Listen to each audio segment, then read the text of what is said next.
Harry's Wife, Part 75.8. Video Analysis.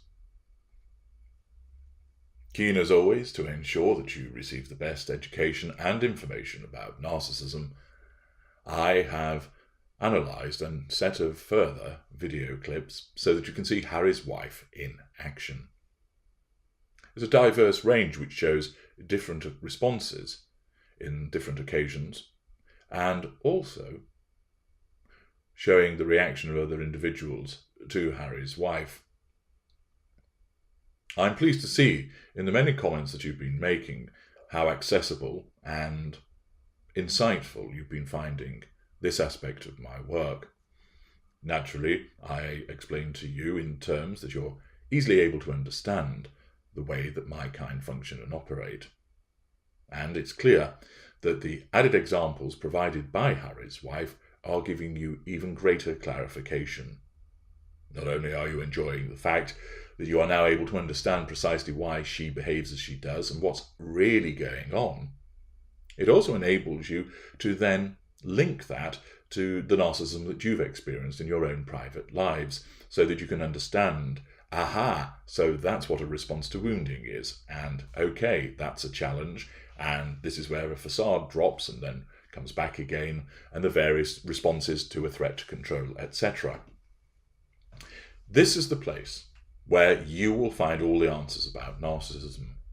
Now, I know there are some of you listening who are just really here to see me giving it to Harry's wife, in a sense. Fair enough. But I would also encourage those of you listening that have perhaps just come here to see the dissection of Harry's wife's behaviour to access my other videos as well. Not only will it enable you to understand more about her, because I cover so many different aspects of the narcissistic dynamic, it will assist you if you happen to be involved with a narcissist in some form, or it will help you in terms of spotting one should one of our kind target you in the future. This information is platinum graded. You're not going to find it anywhere else. You're not going to find the level of insight, depth, and analysis performed by anybody other than me. I know myself and my kind, and you, inside out. Use this information in the videos, not only those about Harry's wife, but the hundreds of other videos that I have provided. Often I see in the comments people asking, have you done something about this? Do search my playlists. Do search my videos generally on my channel, and you'll invariably find something. If after searching you can't find it, drop me an email, narcissist1909@gmail.com, and I'll endeavour to assist you further. Remember, if you're looking for bespoke advice about your own situation, that's what the consultations are for. Use them. Many people do, and realise just how invaluable they are. Now, time to embrace the clips. Our first video clip is the somewhat infamous Guinness clip. A number of viewers have asked me to analyse this and have sent me the clip. Thank you for doing so. The original footage is about 1.5 minutes in length, and we don't need to look at all of that. We have the key component of it coming up. The footage concerns a pint off. Harry's wife is at the Guinness Academy and is being interviewed by an Irish broadcaster for a news station or television programme in Ireland, and she has been invited to take part in a pint off.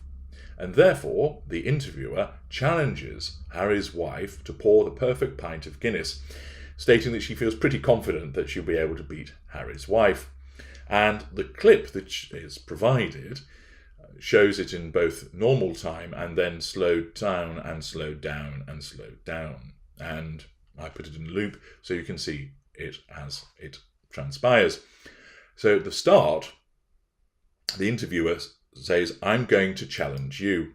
And as she says, "challenge you," notice the countenance of Harry's wife alter. You see it more distinctly in the slowed down clips as the jaw comes forward, the look in the eyes changes, and her left hand forms the claw, which is often seen. That response is that to challenge.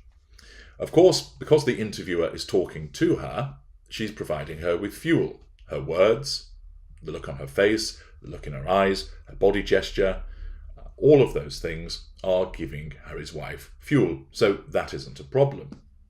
But as soon as she says the word challenge, notice the change that occurs.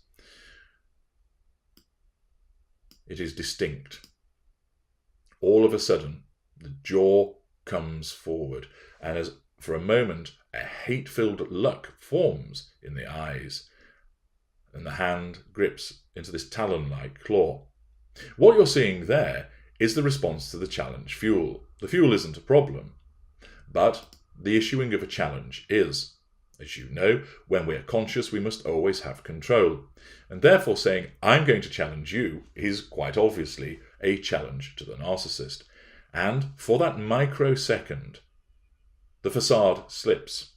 The veneer of being decent and friendly and happy and personable vanishes. And we see what lurks beneath coming to the fore. It can't be controlled perfectly. And we get a brilliant glimpse of the way that the jaw comes forward, the eyes suddenly become filled with hatred, and the hand clenches into this claw. And it's only there for a moment. It's the briefest of instances. It's certainly noticeable, and when you know what to look for, all the more so. But at first you could quite possibly miss it. And indeed, I suspect the interviewer does, because she looks away from Harry's wife as she says this, and then turns back to her. In that instance, the narcissism can't keep the facade in place. It's not able to do so. And what happens is, it ends up showing what's underneath: the ignited fury. The desire to leap forward and put her hands around the neck of the interviewer and squeeze, squeeze, squeeze, until her eyes bulge and her tongue flops from her mouth. Of course, that can't be done. And there can't be that direct assertion of control in a malign way. We see what lurks beneath, and then in an instant, boom, the facade is back. And it's a smile and a slight nod and a little laugh as the narcissism reinstates that facade almost immediately. There's a look of surprise, the eyebrows go up, and a smile as the facade comes back. And in that instance, because the interviewer is responding to the reaction, because Harry's wife's response is a direct assertion of control over the interviewer. And what she does is she raises her eyebrows as if to say, oh, you think you can beat me, can you? And there's a friendly affirmative response from the interviewer, but that signals control because it's in agreement to what Harry's wife is doing. So the threat to control vanishes as quickly as it arrives. But what we see, challenge issued, response by way of ignited fury, which is then quickly held in place by the reappearance of the facade as a consequence of the response, both in terms of the giving of control and fuel from the interviewer. The look on Harry's wife's face is quite remarkable in terms of the shift that takes place from the smile to the hate-filled gaze, the jutting of the jaw, the gripping of the hand, and then it vanishes just as quickly. That shows how quickly the narcissism operates. And here, in an unaware narcissist that operates through instinct, but the narcissism hasn't perfected its role, as we've seen many occasions. Here, it manages to recover the position pretty quickly indeed, and that's because the interviewer indicates that she's come under control again by her reactions thereafter. However, in other instances, as you've listened into my other videos, sometimes the facade slips for longer, or we see the repeated response to the threats to control. But here, there's a microsecond response that occurs, and it is a brilliant example of both the speed at which the facade can vanish and reappear again as a consequence of a threat to control. Our second piece of footage is a short piece of footage when baby Archie makes an appearance. And we see the Duke of Sussex holding his son, all wrapped up in a little bundle, a little hat on there. Glass close to his chest, and Harry's wife stood to one side. And they're clearly being photographed. Harry looking ahead, proud father, and Harry's wife, what do I need to do here? Not quite sure. And her inability to naturally know what to do, but rather having to be guided by her narcissism, shows once again here. Remember, when I talk about an individual being guided by their narcissism, I am not suggesting that the individual should not be held to account for their behaviours. What I'm doing is I'm explaining that the individual is being led by instinct. For instance, if I were to come near you and poke a sharp stick towards your eye, you would not do this. Oh look, HG's poking a sharp stick towards my eye. That could injure me. I better knock the stick away, jerk my head back to avoid injury. You would naturally just brush the stick away, or move your head back, or both. You do it instinctively. As you're listening to me now, if you heard a loud bang, you'd instinctively jump. You perhaps get down on the floor, curl up in a ball. What you wouldn't do is stand there and think, oh, there's a loud bang. Has a bomb gone off? Well, if a bomb has gone off, some shrapnel might be flying through the air. I suppose I'd better make myself small to avoid the risk of injury. Why? Because thinking about it would be too slow, and you're already shredded by the shrapnel. Instead, you instinctively respond.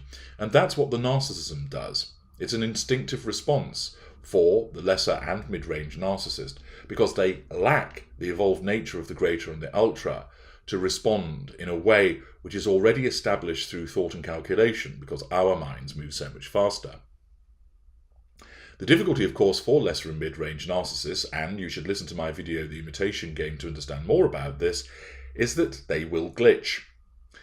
In some instances, no reaction is provided whatsoever, usually seen with the lesser, sometimes with mid-range. Basically, it's a 404 moment. It doesn't compute. The narcissism isn't able to provide a response for the narcissist, and therefore you get a blank luck. Sometimes the glitch is an incongruous reaction to circumstances, and we've seen that often with Harry's wife, where her response is one which doesn't really match what's going on around her. For instance, grinning inanely in circumstances where everybody else looks rather solemn. In other instances, it demonstrates itself as an awkwardness, not quite sure where to fit in, where to stand, what to say, what to do. And that's because the responses aren't natural. They're being generated by her narcissism. And because her narcissism hasn't achieved that evolved status of a greater or ultra, there are occasions where it shows with this awkwardness, a delayed response, an inappropriate response, and so forth.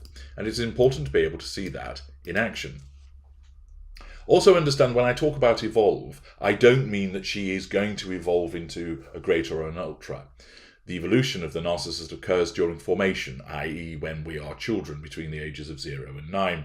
And that's when we become the greater, or the lesser, or the mid-range. We evolve into the narcissist and a particular sub-school.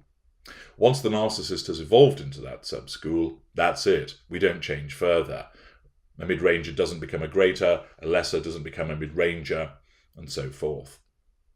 It's a fixed status, but the evolution takes place during those formative years of roughly 0 to 9. So returning to our video clip, bearing in mind what I've explained about the glitching that goes on, as I explained, we see that Prince Harry is looking rather proud, and Harry's wife stood next to him, and she's not entirely sure what to do, and therefore that amounts to a threat to control, and it exhibits, of course, with the usual brushing of the hair to one side, the jiggling on the spot as if she needs to go to the bathroom, putting the hands together, no, that doesn't work, together, no, I'll pull them away, oh yes, there's a baby, I suppose I better look at him. So as you can see from this clip, Harry, he stood there, positions himself, smiling for the camera. He remains reasonably motionless, but his wife, not at all. First she looks at him, then she brushes the hair, then she brings the hands together, takes them apart, looks at the camera, and then remembers, oh yes, there's a baby here, I suppose I better take an interest in him. That is an excellent example of the absence of her emotional empathy. She looks at the camera because it's about her, and then her narcissism reminds her, for the purposes of the implementation of the facade, you better look at your son, because that will look good for the cameras. Somebody with emotional empathy would invariably have got themselves in a position which was far more natural, probably be holding the baby themselves, although, of course, father can do also, but would be looking tenderly at the child and wouldn't be jiggling about as if they needed to run to the bathroom. And her response and behaviours exhibit an absence of emotional empathy, the glitching of her narcissism as it struggles to find the suitable pose for which she should stand, and that awkwardness manifests. There isn't any threat to control going on here. It's quite simply in this moment, as her narcissism decides what aspects of the facade to show, it doesn't do it particularly well. And so we see this jiggling about on the spot, the moving of the hair, the bringing the hands together, then taking them apart, and then finally the narcissism goes, got it. Look at the baby. So in the few seconds beforehand, the narcissism is trying to work out, because it's not a natural response, because it's not founded on emotional empathy, what should we cause our narcissist to do here? How should she stand? How should she look? And as it struggles to achieve this, it's like an out-of-control robot. And you can see that with her responses and behaviours, as mentioned. The jigging about on the spot. There is the usual smug smile, the brushing of the hair, not sure what I should be doing, so default action, brush the hair, bring my hands together, no, that won't work, bring them apart again, shall I stand this way, shall I stand that way, I'm looking at the camera, and then the narcissism says, found it. It's like, as I explained in the imitation game, the narcissism has gone off into the warehouse, trying to find the appropriate stance that she should adopt. And of course, in this instant, it takes too long to do it. It struggles. It's like, for instance, you are arriving at the border and you need to find your passport. And you're scrambling around in the bottom of your bag looking for it, and then eventually, aha, here it is. Prior to that, you might be muttering, feeling a bit warm as you're under the scrutiny of the relevant border force or immigration officers. And then you finally find your passport and display it. It's similar here. Her narcissism is scrambling around, trying to work out what it should do, and eventually it gets there. But already we have seen once again the operation of her narcissism at work. In our third clip, Harry and his wife, she makes an appearance shortly after the gentleman in white sits down, it's time to go to the ball game. And therefore he's decided to take me out to the ball game, take me out to the crowd, buy me some peanuts and Cracker Jack. I don't care if I never get back.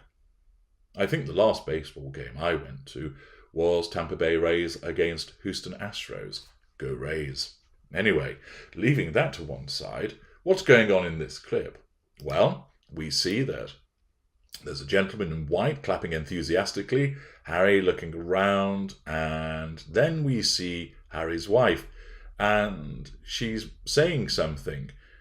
Notice that she's not actually engaging with anybody. She starts to talk, and then she leans forward to speak to Harry, who hasn't heard her at all because he's talking to the person on his right, possibly saying, listen, pal, after the game, do you happen to have a sky blue felt tip pen? Rather worryingly, I left the top off mine yesterday and I've still got to finish the sky picture. Don't suppose you've got one, have you? Or maybe he's wondering if he can borrow a different colour and perhaps change it to a sunset. Who knows? Anyway, he's talking away, and of course, Harry's wife doesn't get any response. That failure on Harry's part will wound her, because he's not given a reaction and he's not provided any fuel.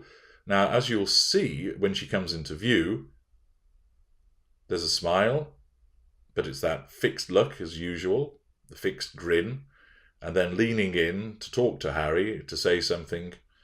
He's not listening. She's wounded. And we see very briefly a downcast look. The grin just about holds. But as she looks away, the teeth have disappeared, to replace by that dark, soulless look in the eyes before the grin starts to make a reappearance once again.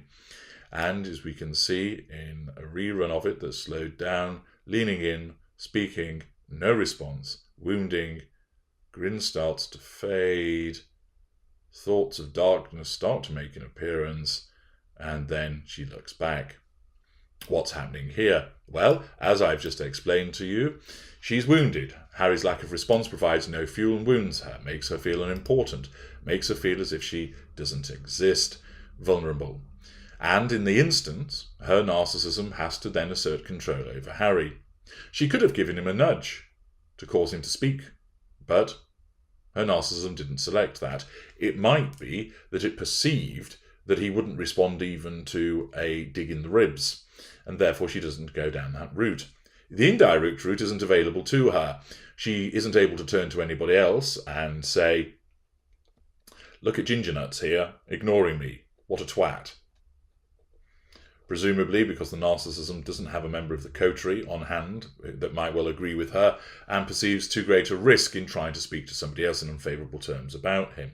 Therefore, indirect isn't available. Once again, she's shunted into the assertion of control and withdrawal, which means that she has those dark thoughts of, who do you think you are ignoring me? And therefore, Harry will become painted black. As a consequence of this wounding, her fuel levels start to drop. And that's why we see the dark soulless luck appear as the fury starts to form.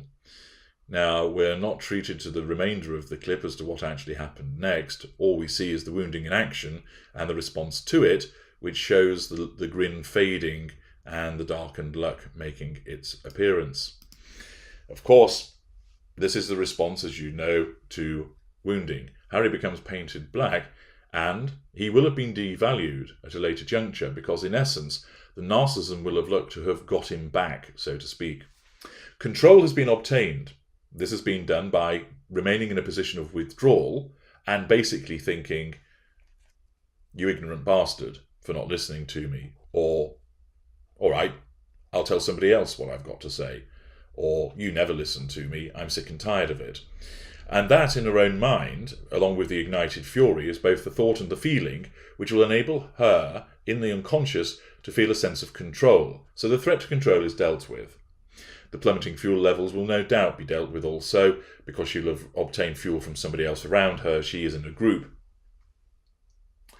The problem that she has is that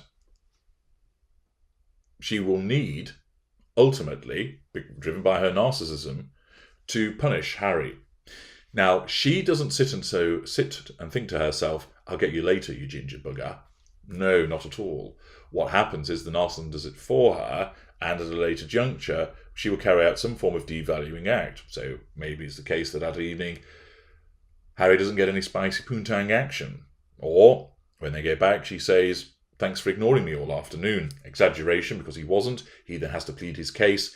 He then goes, I wasn't, gives her fuel, shows he's in control, and he's suitably punished for the earlier transgression. The narcissism moves on.